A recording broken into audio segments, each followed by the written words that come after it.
Hi hello friends, welcome to Amazon. நான் தான் உங்க சித்திக். வெஸ்டர்ன் டாய்லெட்டோட வாட்டர் ஃப்ளஷ் டேங்க் எப்படி ஃபிட் பண்றது அப்படிங்கறத ப்ராப்பரா பார்த்தலாம். வாங்க வீடியோக்குள்ள போயிடலாம். வீடியோ ஸ்கிப் பண்ணாம பாருங்க, நிறைய இன்ஃபர்மேஷன் உங்களுக்காக இருக்கு.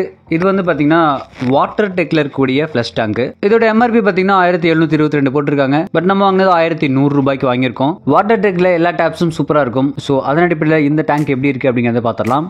பாக்ஸை ஓப்பன் பண்ணும்போது ஒரு மெஷர்மெண்ட் ஸ்டிக்கர் கொடுத்துருக்காங்க. இதை வச்சு நம்மளால ப்ராப்பரா டேங்கை ஃபிட் பண்ணிக்க முடியும். தென் பேக்கிங் பொறுத்த வரைக்கும் அல்டிமேட்டா இருக்கு. ஸோ எந்த ஒரு ஸ்கிராச்சும் இல்லாமல் இருக்கிறதுக்காக நல்ல சூப்பராக கவர் கொடுத்து ப்ராப்பராக பேக் பண்ணியிருக்காங்க. ஓகே, டேங்க்குள்ளே நமக்கு இருக்கக்கூடிய ஃபிட்டிங்ஸ்லாம் இருக்கும். ஸோ என்னென்ன ஃபிட்டிங்ஸ் இருக்குது அப்படிங்கிறத பார்த்துடலாம். இந்த டேங்கோட பாடியை ப்ராப்பராக வச்சுக்கிறதுக்காக ஒரு ஃப்ரேம் கொடுத்துருக்காங்க. அந்த ஃப்ரேமுக்கு ஒரு 4 லாக் பின் கொடுத்துருக்காங்க. அந்த லாக் பின்லாம் எடுத்ததுக்கப்புறம் கழட்டியாச்சு. உள்ளே பார்த்தீங்கன்னா நமக்கு வந்து ஃபிட்டிங்ஸ்லாம் இருக்குது. ஸோ ஃபிட் பண்ணும்போது என்னென்ன இருக்குது அப்படின்னு சொல்லி நான் காட்டிடுறேன். டேங்கை பொறுத்த வரைக்கும் 2 சைடு ஹோல் கொடுத்துருப்பாங்க. நம்ம எந்த சைடு ப்ரொவிஷன் வேணுமோ அந்த சைடு நம்ம அந்த ஏர் பட்டன் போட்டு லாக் பண்ணி வச்சுக்கலாம். இன்னொரு சைடு நம்ம வாட்டர் இன்லெட்டுக்காக கொடுத்துக்கலாம். ஸோ ஃப்ளஷ் பண்ணுறதுக்கு ஒரு ஸ்டிக் கொடுத்துருக்காங்க. ஸோ இந்த மாதிரி நம்ம கனெக்ட் பண்ணிவிட்டு அதில் நம்ம மாட்டி விட்டால் போதும். சிம்பிளான ஒரு மெத்தடாக தான் இருக்குது. தென் வாட்டர் இன்லெட்டுக்காக கொடுத்துருக்க ஃபிட்டிங் இது. நம்ம கொடுத்துருக்க ஹோலில் நம்ம இதை இன்சர்ட் பண்ணி அப்படியே நம்ம கனெக்ட் பண்ண போகிறோம். இந்த மாதிரி அந்த ஹோலில் விட்டுட்டு அதுக்காக கொடுத்துருக்க லாக் நட்டை வச்சு நம்ம ப்ராப்பராக டைட் பண்ணிடலாம். இதில் ரப்பர் வாசர் இருக்கிறதுனால சூப்பராக லாக் ஆகிடும், லீக்கேஜ் இருக்காது. அடுத்ததாக இதில் ஒரு ஃப்ளோட் பால் ஒன்று கனெக்ட் பண்ணிக்கலாம். தண்ணி ஃபில் ஆகிடுச்சு அப்படின்னா ஆட்டோமேட்டிக்காக க்ளோஸ் ஆகிறதுக்கு இந்த சிஸ்டம் யூஸ் ஆகுது. இது நம்ம ஃப்ளாட்டாக இருக்க மாதிரி ஃபிட் பண்ணிக்கணும், ஸ்ட்ரைட்டாக வைக்க வேண்டாம். டேங்கோட இன்சைடில் எல்லா ஃபிட்டிங்ஸும் முடிஞ்சிச்சு. இப்போ அவுட் சைடில் இருக்கக்கூடிய ஃபிட்டிங்ஸ் தான் இது. இந்த ரப்பர் புஷ் நம்ம டாய்லெட்டில் அந்த பைப் கனெக்ட் பண்ணுறதுக்காக. அண்ட் இது பார்த்தீங்கன்னா இது ஒரு லாக் நட்டு இந்த இடத்துல நம்ம கனெக்ட் பண்ணணும். தென் பார்த்தீங்கன்னா நமக்கு ஒரு ஃபிஷர் எல்லாமே கொடுத்துருக்காங்க. இது வந்து நம்ம டேங்கை ஃபிட் பண்ணுறதுக்காக வாலில். தென் 2 ஷீட் கொடுத்துருக்காங்க. ஒன்று என்னென்ன மெட்டீரியல்ஸ் இருக்குது அப்படின்னு சொல்லி குவாலிட்டி செக்கு. இன்னொன்று பார்த்தீங்கன்னா நமக்கு வந்துட்டு ஆப்ரேஷன் மேனுவல். வாட்டர் ட்ரெயின் ஆகிற டியூப்பில் இந்த மாதிரி நம்ம ரப்பர் ஓரிங் போட்டுக்கலாம். இந்த ஓரிங் வாட்டர் லீக்கேஜை தடுக்கும். ஸோ அதை போட்டுட்டு அதுக்கப்புறமா நம்ம இந்த மாதிரி அந்த லாக் நட்டில் போட்டு நம்ம அந்த டேங்கோட ஃபிட் பண்ணிக்கலாம். பை சான்ஸ் நீங்கள் ஃபிட் பண்ணதுக்கப்புறம் லீக்கேஜ் இருந்துச்சு அப்படின்னா இந்த த்ரெட்டில் நீங்கள் டெஃப்லன் டைப்பை பயங்கரமாக அடிச்சு விட்டு அப்புறம் ஃபிட் பண்ணிக்கலாம். ஸோ லீக்கேஜ் இருக்க வாய்ப்பே கிடையாது. இப்போ நம்ம லாக் பண்ணியாச்சு. ஸ்ட்ரைட்டாக இந்த மாதிரி இருக்க மாதிரி ஃபிட் பண்ணி வச்சுக்கிட்டு நம்ம இந்த புஷ்ஷை அப்படியே நம்ம டேங்க்கில் ஃபிட் பண்ண போகிறோம். ஸோ பார்த்துடலாம் எப்படின்னு. டேரெக்டாக இந்த மாதிரி வச்சுட்டு நம்ம மார்க் பண்ணிக்கலாம். ஃபஸ்ட்டு ப்ராப்பராக உள்ளே இன்செர்ட் ஆகலை அப்படின்னு சொன்னால் லைட்டாக அந்த அவுட்லெட் ட்ரெயின் இருக்கு இல்லையா, ட்ரெயின் ஹோஸ். ஸோ அதை மட்டும் நம்ம லைட்டாக கட் பண்ணிக்கலாம். ஒரு 1/2 இன்ச்சோ 1/4 இன்ச்சோ கட் பண்ணிக்கலாம். இப்போ நம்ம ஸ்ப்ரிட் லெவலில் வச்சு நான் மார்க் பண்ணிக்கிறேன் ஸ்ட்ரைட்டாக. நம்ம 2 ஹோல் போட்டாலும். ஸோ அதுக்கு இந்த மாதிரி 2 இடத்துல நம்ம மார்க் போட்டாச்சு.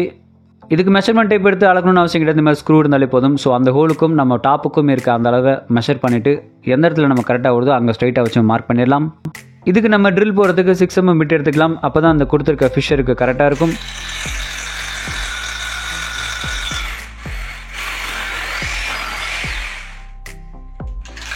டைல்ஸில் ஹோல் போடும்போது ஃபஸ்ட்டு நம்ம நார்மலில் வச்சு ஹோல் போட்டுக்கணும். அதுக்கப்புறமா காங்கிரீட்டில் மாற்றி போட்டோம் அப்படின்னா டைல்ஸ் உடையாது. இப்போ ஹோல் போட்டு அந்த 2 இடத்துலையும் நம்ம ஃபிஷர் அடிச்சிக்கலாம். தென் ஃப்ளஷ் டேங்கை ஹேங் பண்ணுறதுக்காக கொடுத்துருக்க அந்த கிளிப்பை நம்ம ஸ்க்ரூ வச்சு டைட் பண்ணிக்கலாம்.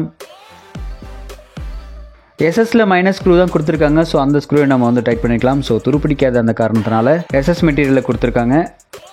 இப்போ நம்ம பக்காவாக டைட் பண்ணியாச்சு. இப்போ நம்ம டேங்கை வச்சு கரெக்டாக ஃபிட்டிங் பார்த்துக்கலாம். ஸோ கரெக்டாக இருந்துச்சு அப்படின்னா ஓகே. ஸ்ப்ரிட் லெவலில் வச்சும் ஒரு தடவை செக் பண்ணி பார்த்துக்கலாம். நமக்கு வந்து ஈவனாக இருக்கா, கரெக்டாக ஃபிட் பண்ணியிருக்கோமா அப்படிங்கிறத ஒரு தெளிவுபடுத்திக்கலாம். இப்போ மேலே கொடுத்துருக்க அந்த ஃப்ரேமை அப்படியே வச்சு லாக் பண்ணிவிட்டு நம்ம அது கொடுத்துருக்க அந்த லாக் பட்டன் எல்லாத்தையும் போட போகிறோம். எல்லா லாக் பட்டனையும் போட்டதுக்கப்புறமா கரெக்டாக ப்ராப்பராக ஃபிட் பண்ணிட்டோம் அப்படின்னா நம்மளோட வேலை முடிஞ்சு. ஆங்கிள் வால்வ் வந்து ரொம்ப பக்கம் அப்படிங்கிறதுனால 2 அடி கனெக்டிங் ஹோஸ் வாங்கிட்டேன். கொஞ்சம் தூரமாக இருந்தால் நீங்கள் அதுக்கு இந்த மாதிரி 3 அடி 4 அடி வாங்கிக்கலாம். ஸோ இப்போ 2 அடி கனெக்டிங் ஹோஸை வாங்கி நம்ம கனெக்ட் பண்ணியாச்சு. டேங்குக்குள்ளே தண்ணி போகும். ஓப்பன் பண்ணதும் பார்த்தீங்கன்னா தண்ணி உள்ள இன்லெட் போயிட்டுருக்கு ஆட்டோமேட்டிக்காக. அந்த ஃப்ளோட் பால் எப்போ மேலே வருதோ ஆட்டோமேட்டிக்காக லாக் ஆகி நின்றுக்கும். ஸோ இப்போ ஏதாவது லீக்கேஜ் இருக்கா அப்படிங்கிறத ப்ராப்பராக செக் பண்ணிக்கலாம். எந்த ஒரு லீக்கேஜும் கிடையாது. நம்ம ஃப்ளஷ் பண்ணும்போது சில நேரங்களில் வெளியாகும். ஸோ அதையும் நம்ம ஒரு தடவை செக் பண்ணிக்கலாம். இப்போ தண்ணி ரொம்ப அந்த ஃப்ளோட் பால் கொஞ்சம் கொஞ்சமாக மேலே வந்துகிட்டே இருக்கும். ஸோ அந்த மாதிரி மேலே வரும்போது ஆட்டோமேட்டிக்காக இந்த இடத்துல இந்த கொடுத்துருக்க சிஸ்டம் கொஞ்சம் கொஞ்சமாக போய் அதை புஷ் பண்ணும். ஸோ அந்த இடத்துல அப்படியே லாக் ஆகி தண்ணி ஆஃப் ஆகிடும். தென் இப்போ நம்ம ஃப்ளஷ் பண்ணி பார்த்துட்டு எங்கேயாவது லீக்கேஜ் இருக்கா அப்படிங்கிறத ப்ராப்பராக செக் பண்ணிட்டோம் அப்படின்னா நம்மளோட ப்ராசஸ் கம்ப்ளீட் ஆகிடுச்சு. உண்மையிலே சொல்லப்போனால் ஃப்ளஷ் டேங்கை பொறுத்த வரைக்கும் வாட்டர் டெக் பிராண்ட் செமையாக இருக்குது. ஸோ எந்த ஒரு லீக்கேஜும் கிடையாது, ப்ராப்பராக ஃபிட் ஆகிடுச்சு. ஸோ அவ்வளோதான், நம்மளோட வேலை முடிஞ்சு. இந்த ப்ராடக்ட்டோட லிங்க்கை கொடுத்துருக்கேன், செக் பண்ணி பாருங்கள். இந்த இன்ஃபர்மேஷன் யூஸ்ஃபுல்லாக இருந்துச்சுன்னா லைக் பண்ணி ஷேர் பண்ணுங்கள். மேலும் சப்ஸ்கிரைப் பண்ணுங்கள். கூட பெல் ஐக்கானை கிளிக் பண்ணுங்கள். அப்போ தான் நம்ம போகிற வீடியோ நோட்டிஃபிகேஷன் உங்களுக்கு வரும். Thank you. Bye bye. Next day. பாய்.